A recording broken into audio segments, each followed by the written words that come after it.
ভিডিওটিতে ক্লিক করার জন্য আপনাদেরকে জানাই অসংখ্য ধন্যবাদ। আপনারা দেখছেন আপনাদের প্রিয় YouTube channel West Bengal DA salary. West বেঙ্গলের ডিএর আপডেট এবং বেতন বৃদ্ধির আপডেট প্রত্যেক দিনের জন্য পাবেন, তাই অবশ্যই চ্যানেলের সাথে থাকুন। চ্যানেলটিকে সাবস্ক্রাইব করে পাশে থাকা বেল আইকনটিতে প্রেস করে রাখতে ভুলবেন না। চাকরির শেষ বেতনের 50% হবে কিন্তু পেনশন গ্যারেন্টি দেওয়ার পথে কিন্তু সরকার। চাকরির শেষে কিন্তু এনপিএসে 50% হবে কিন্তু পেনশন গ্যারেন্টি গ্যারেন্টি দেওয়ার পথে কিন্তু সরকার। কি বলা হয়েছে ন্যাশনাল পেনশন স্কিমে, এর মধ্যে কিন্তু থাকা কেন্দ্রীয় কর্মচারীদের জন্য বড় খবর। এনপিএসের অন্তর্ভুক্ত কর্মচারীরা বেতনের 50% পেনশন হিসেবে পেতে পারেন। অর্থাৎ আপনি যদি 50,000 টাকা মাসে বেতন হয় তাহলে অবসর নেন, তাহলে প্রতি মাসে 25,000 টাকা করে পেনশন হিসেবে কিন্তু দেওয়া হবে।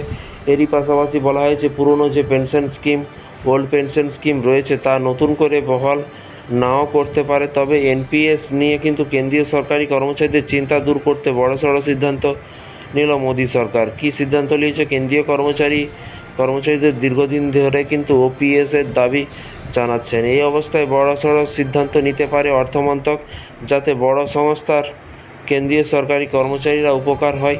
তবে কেন্দ্রীয় সরকারি কর্মচারী ইউনিয়নের দাবি, অবসর নেওয়ার পরে কিন্তু এনপিএসের অধীনে পেনশন পুরনো পেনশনের মতো কিন্তু সুবিধা প্রদান করে না। এবং গত বছর পেনশন নিয়ে বড়সড় ঘোষণা করেন কেন্দ্রীয় অর্থমন্ত্রী নির্মলা সীতারামন, এবং ঘোষণার পরেই কিন্তু একটি কমিটি গঠন করা হয়। কেন্দ্রীয় অর্থ সচিব টিভি সোমনাথনের নেতৃত্বে সেই কমিটি গঠন করা হয়। ওই কমিটিতে বেশ কিছু সমীক্ষা চলায়, কিন্তু বিশেষ করে অন্ধ্রপ্রদেশের মতো রাজ্য সরকারিগুলি পেনশন স্কিমে যে সমস্ত বদল এনেছে তাতে কী ফলাফল সমস্ত কিছু খতিয়ে দেখা হয়।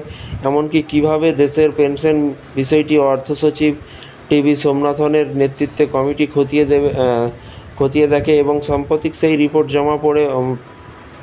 জমা পড়ে বলে কিন্তু খবর। সর্বভারতীয় এক সংবাদ মাধ্যমের খবর অনুযায়ী কিন্তু সেই রিপোর্টের দাবি করা হয়েছে। এর পাশাপাশি বলা হয়েছে যে দেখুন,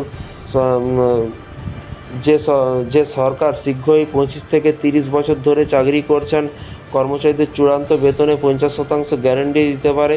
এবং পেনশন আন্ডার এনপিএস আসলে কি?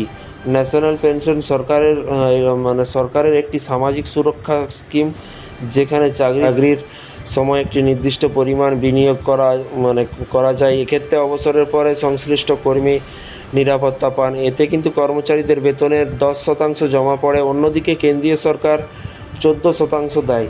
যদিও কর্মচারীদের পুরাতন পেনশন স্কিমে কিন্তু কোনো অবদান থাকে না। পেনশন ফান্ড এবং রেগুলেটরি অ্যান্ড ডেভেলপমেন্ট অথরিটির মতো কিন্তু 60 বছর বয়সে অবসর নেওয়ার পরে কিন্তু মোট ম্যাচুরিটির পরিমাণও কিন্তু 60% এনপিএস থেকে কিন্তু এককভাবে তোলার অনুমতি দেওয়া হয়।